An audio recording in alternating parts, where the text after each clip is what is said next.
Ngayong araw nga po pala ng linggo mga kaampaw, 22 ng Setyembre 2024, napakatindi ng traffic, kaya gumawa po ako ng paraan. Isa itong tinatawag natin na pinagbabawal na teknik.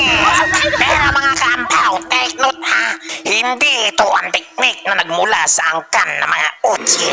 Napilitan akong gamitin ang pinagbabawal na teknik dahil sa sobrang traffic dito sa pinagbuhatan Pasig. Ito ang teknik na galing sa tribo ng mga Toda.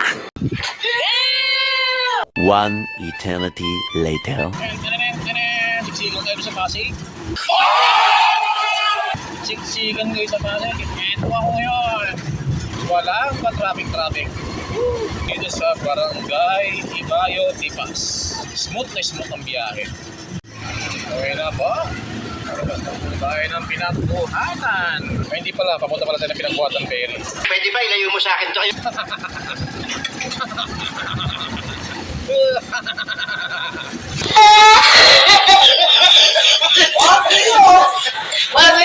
Walang ka-traffic. Sisiksikan kayo dun eh. Kayang-kaya naman dito. Nasa harap ako, easy lang kami. Hindi pa Pasig. Tara na. I love Taguig. Okay.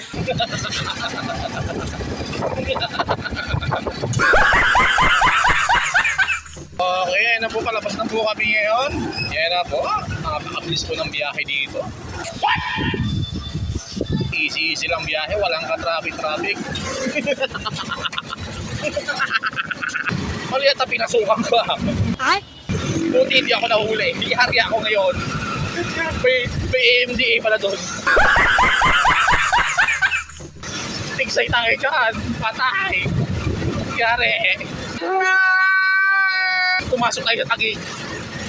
Ay, hindi pala service road pala tumawal pa kami rito. ऐसे कैसे लोग रहते हैं यार यहाँ पर Nakita ako, may bantay. Bibilis ang motor. Mahirap. Bandahan lang ako.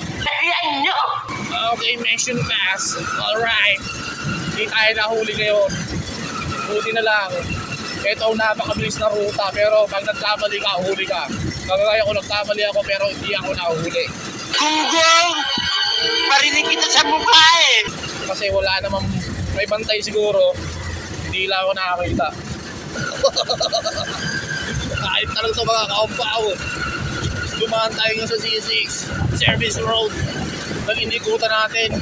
Dahil sa sobrang traffic sa pinagbuhatan. Ang saya. Pero mahirap. Medyo magastos sila sa gas pero ayos naman solve. Yung mga nasa lubong ko kanina hindi pa nakakarating ng nagpahing yun. Sigurado mauna ako pa sila. Okay, parating na tayo dito sa tulay. Ito ang pinamagandang balita ngayon. Nakarating na tayo ng mabilis. Walang ka-hassle. SM meron pala. Dahil nagkamali po tayo ng daan. Pumasok tayo sa service road. Makanan. Dapat kumaliwa muna tayo tsaka tayo nag-U-turn sa bilang service road. Okay, ito na yung tulay ng Pasig. Ayan na po ang tulay ng Pasig ngayon. Yun, ayan o. Tulay na sisis pala natutulog sa Pasig at Taguig. Okay, sa pinagbuhatan ng Taguig. Okay, bababa na po kami. Yan, ayan na po yung kanto ng Kenneth. Nakakaliwa na po sa kanto ng Kenneth. Kanto ng Kenneth po yan.